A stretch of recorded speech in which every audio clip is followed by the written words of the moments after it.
कोलकाता कांड। ये खौफनाक वारदात 8 से 9 अगस्त की रात की है, जब कोलकाता के राधा गोविंदकर मेडिकल कॉलेज से ट्रेनी डॉक्टर की लाश मिली थी। इस डॉक्टर की उम्र 31 वर्ष थी, जो उस दिन 3 और डॉक्टर्स के साथ नाइट ड्यूटी पर थी।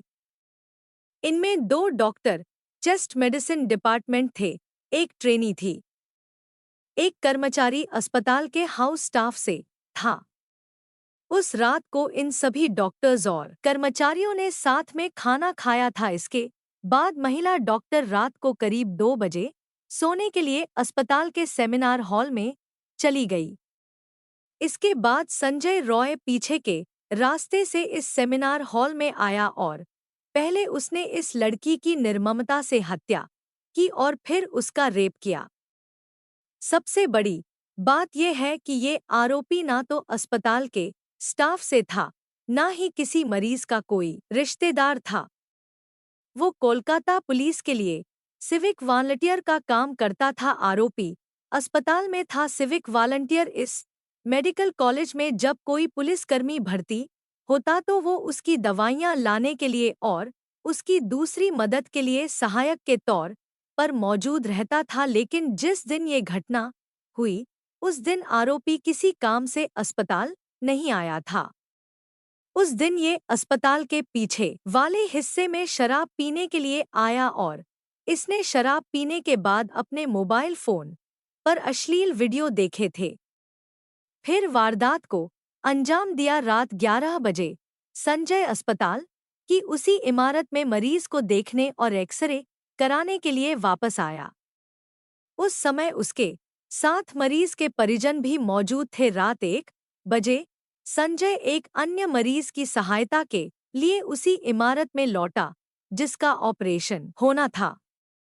मदद करने के बाद वह करीब 1:30 बजे अस्पताल परिसर से वापस लौटा। रात 3 बजे संजय आरजी अस्पताल के पीछे मरीज के एक रिश्तेदार के साथ शराब पीते भी देखा गया। उन्होंने मरीज के साथ आए शख्स की मदद के लिए पैसे दिए और उबर बाइक बुक की ताकि वह घर लौट सके। रात 3 बजे के बाद संजय चेस्ट मेडिसिन बिल्डिंग की तीसरी मंजिल पर गया। कुछ ही मिनटों में वह सेमिनार हॉल में पहुंचा, जहां महिला डॉक्टर आराम कर रही थी। संजय ने वहां कथित तौर पर महिला डॉक्टर के साथ दुष्कर्म किया और हत्या कर दी। लगभग 40 से 45 मिनट बाद वह सेमिनार हॉल से बाहर चला गया। सुबह 4:37 बजे सीसीटीवी फुटेज में संजय को बाहर निकलते देखा गया। वह अपनी बाइक लेकर बैरक में वापस आया और सो गया। सुबह कोलकाता पुलिस ने सीसीटीवी फुटेज में संजय की संदिग्ध गतिविधियों को देखा और उसे बैरक से उठाकर अस्पताल ले गई। दिन भर की लंबी पूछताछ के बाद देर शाम को संजय को गिरफ्तार कर लिया गया। यह मामला कोलकाता में मेडिकल फील्ड को हिला देने वाली एक बड़ी घटना के रूप में सामने आया है, जिसमें पुलिस की तेजी से कार्रवाई कर आरोपी को पकड़ने में सफलता पाई। आरोपी अब फांसी देने के लिए गिड़गिड़ा रहा है। उसने अपना गुनाह कबूल कर लिया है और पूछताछ के दौरान कहा, हाँ, मैंने अपराध किया है, मुझे फांसी दे दो। पुलिस की जांच में पता चला कि आरोपी संजय रॉय में लंबे समय से मारपीट करने की प्रवृत्ति थी। पूछताछ में उसने अपनी मां, बहन और पत्नी पर भी हमले की बात कबूल की है। कोलकाता पुलिस ने पीड़ित और आरोपी दोनों के 2 मोबाइल फोन जब्त किए हैं और जल्द ही आरोपी के फोन से डेटा निकालने की प्रक्रिया चल रही है। आरजीकर अस्पताल से सीसीटीवी फुटेज जांच के लिए जुटाई गई है। अधिकारियों ने न सिर्फ डॉक्टरों सहित अस्पताल के कर्मचारियों से पूछताछ की है, बल्कि तैनात 5 पुलिसकर्मियों से भी पूछताछ की, ताकि अपराध के संबंध में कोई भी जरूरी जानकारी जुटाई जा सके। मामले के बारे में सोशल मीडिया पर बढ़ती अटकलों और अफवाहों के बीच पुलिस ने मामले से संबंधित 15 लोगों की पहचान की है। पुलिस सभी से अपराध के संबंध में पूछताछ करेगी। मामले में कोलकाता पुलिस फिलहाल फोरेंसिक जांच कर रही है। मेडिकल जांच के लिए डीएनए सैंपल भी इकट्ठा किए गए हैं। जांच के लिए इन सैंपल्स को फॉरेंसिक लैब में भेजा है। अपनी चल रही जांच में पुलिस अस्पताल से सीसीटीवी फुटेज की जांच कर रही है। खास तौर पर रॉय की पिछले 30 दिनों की गतिविधियां देखी जा रही है। पुलिस इस बात की जांच कर रही है कि इस दौरान उसने किन लोगों से मुलाकात की या किससे संपर्क किया, ताकि किसी संदिग्ध व्यवहार या गलत हरकत के पैटर्न की पहचान की जा सके। पश्चिम बंगाल के कोलकाता स्थित आरजी कर मेडिकल कॉलेज में एक ट्रेनी डॉक्टर के साथ हैवानियत की वारदात सामने आई थी। इस मामले में पुलिस ने आरोपी संजय रॉय को गिरफ्तार किया था। कहाँ यह भी जा रहा है कि आरोपी ने ट्रेनी डॉक्टर की पहले हत्या की और फिर उसका रेप किया।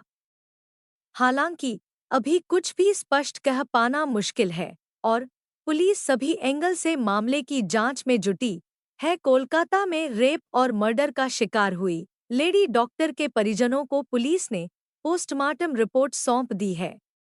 इस रिपोर्ट में हत्या, मौत से पहले की प्रकृति और सेक्सुअल पेनेट्रेशन की बात की कही गई है। इसमें बताया गया है कि पीड़िता की हत्या गला घोंटकर हुई थी।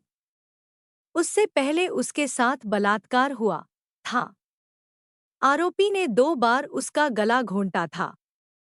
उसकी मौत सुबह 3 से 5 बजे के बीच हुई थी।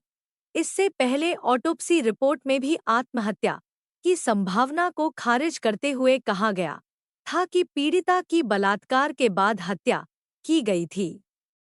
इस रिपोर्ट के मुताबिक ट्रेनी डॉक्टर के प्राइवेट पार्ट, आंखों और मुंह से खून बह रहा था। चेहरे और नाखून पर भी चोट के निशान थे। उसके पेट, बाएं पैर, गर्दन, दाहिने हाथ और होठों पर भी चोट के निशान थे।